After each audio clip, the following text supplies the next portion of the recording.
बिस्मिल्लाहिर्रहमानिर्रहीम। अस्सलाम वालेकुम नाज़रीन, आमनाज़ किचन में आप सबको खुश आमदीद। वीडियो को लाइक शेयर और ज़रूर कीजिएगा, चैनल को सब्सक्राइब कर लीजिएगा।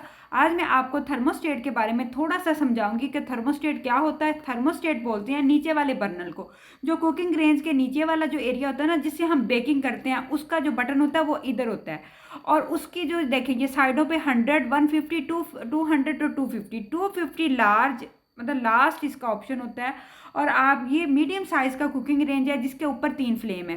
तो अगर आपने जो है ना कप केक बनाना है तो 150 या 170 डिग्री, यानी कि यहाँ से यहाँ तक आपने कप रखना है, तो आपके कप केक बेस्ट बनेंगे।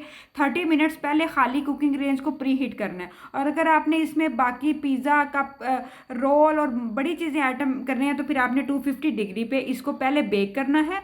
30 मिनट्स प्री हीट करने के बाद इसके बाद आपने ग्रिल करना है, तो यही बटन को आपने ग्रिल वाली साइड पे ले जाना है तो ग्रिल हो जाएगा। बहुत सारा ख्याल रखिए।